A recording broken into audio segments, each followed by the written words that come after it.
One thing I realized, there's a universal authoritative mechanism, especially with those that are structured. They do this thing where their ego's aversions are evil in reality, meaning things that oppose the model of the self, the ego, self-opposing things, they feel it, and instead of saying, I don't like this, they say, that's evil. And this way of Yeah. thinking is actually the seed of politics, by the way. That's a different topic. But this authoritative mechanism, it basically forms ideologies based off that way of thinking. That X is evil, Y is good, don't do X or else you're evil. And then they enforce it onto Mhm. reality. And then when you do X, instead of them saying, I don't like that, which would be very not authoritative, they say, that's bad. No one does that. That's weird. It's a guilt trip. It's a guilt trip. And if you attach to social Mhm. acceptance, you would conform because you don't want to be abandoned. But if you don't attach to social acceptance, you don't care. I do what I want.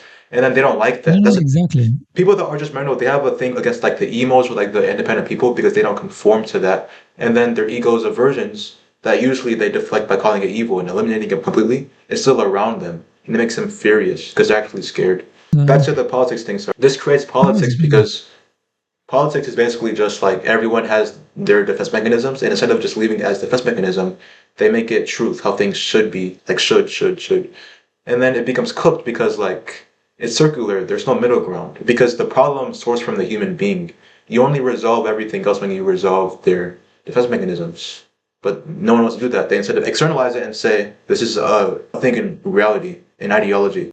Demonizing things that people do not agree with, such as, oh, you like this certain niche that not other people listen to. That means that you are wrong, or even worse, you are evil. No. Again, I wanted to ask you a question to at least understand more Yeah. a very unique thing. So you said that some people are just not born with the need or like seeking a social approval.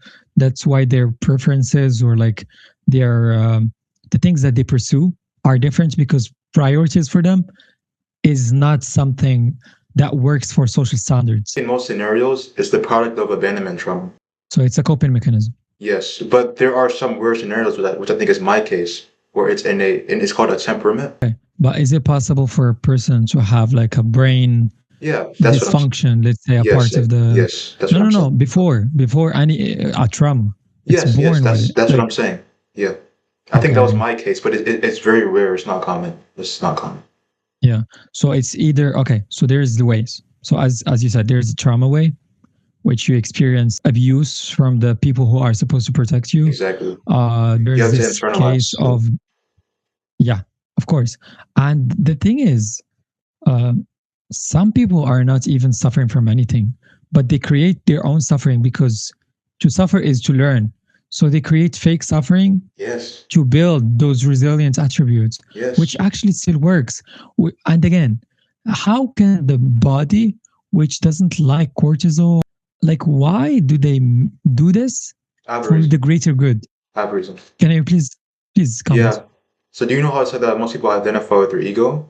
The ego is the Yeah, body, the natural human mechanism. So when you identify with their ego, what you just said is unheard of because it operates outside of our biology. But when exactly. you transcend to the self that is observing the body, we're aware of how things usually go and how things comfortably feel, but we don't need to do that. Mm, We're able to think of objective benefit in reality and work towards it by making the body go through rigorous tests because you're identified with the self, not the body. mm. Do you understand? Yes. Yeah, no, no, I get it. I get it. I get it. So when you sit back and you're like, oh, I shouldn't said that thing to that person. And other parts of you said, no, they actually deserves it.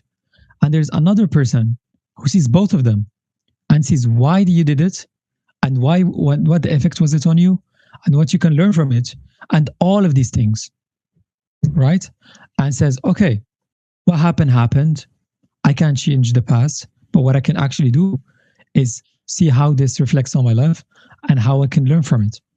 Yeah. So that part of you that I'm talking about comes and sees, okay, my biological reasoning for everything is just to stay happy, relaxed, Mhm. peaceful, and try to manage life, survive. Where does that And lead there's the to? other To the parts like, things. Yeah. ah, exactly. And there's the other part of you who's saying, oh, but I want to be the fucking best. Yeah.